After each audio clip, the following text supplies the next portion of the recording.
There's a difference between being ready and being prepared. When your moment comes, you have to be prepared.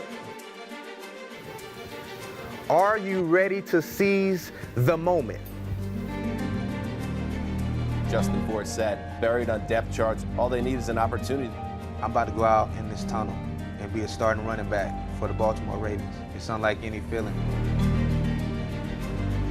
I've been fired 3 times, demoted, rejected, and I remember a couple words that they kept telling me over and over again. We know what you can do.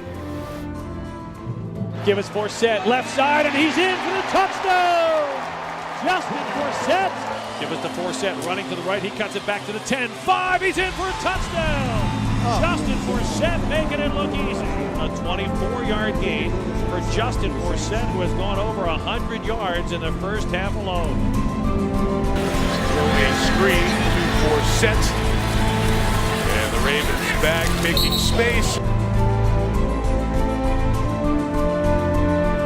That was a classic Justin Forsett touchdown run.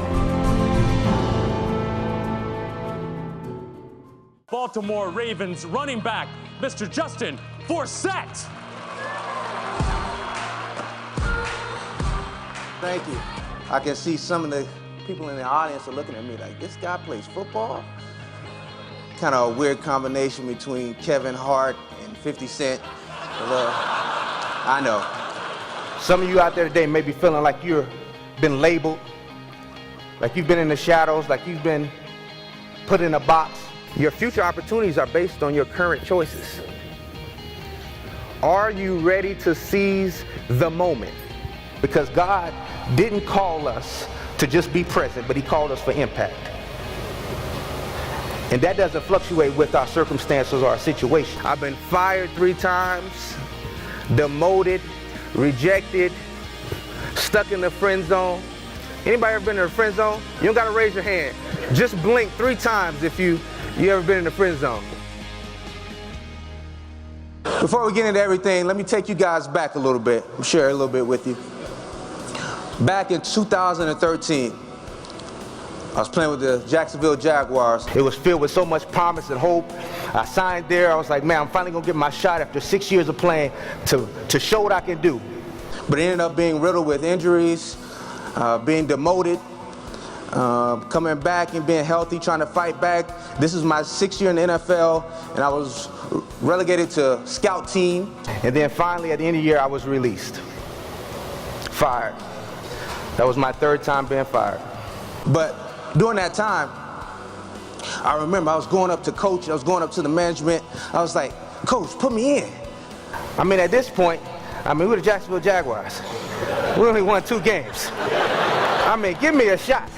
I'm okay. If I fail, it's on me. I'm okay with that. And I remember a couple words that they kept telling me over and over again. It was some words that I heard throughout my entire life in some form or fashion. 6 words. We know what you can do. They kept telling me that over and over again, placing me in a box, pigeonholing me, labeling me, limiting me, something I've been dealing with my whole life. Some of you guys may be in this audience, may feel like you haven't gotten your moment to shine. It took me year 7 to really get an opportunity to show what I could do in the NFL. But I do think I would have made it in the NBA if I really put my mind to it. I'm kind of a mix between Steph Curry and Metta World Peace. Metta World Peace? Yeah. All right. So I'm going to get buckets, but I'm going to foul out before halftime. So I'm just like... Leaders must serve.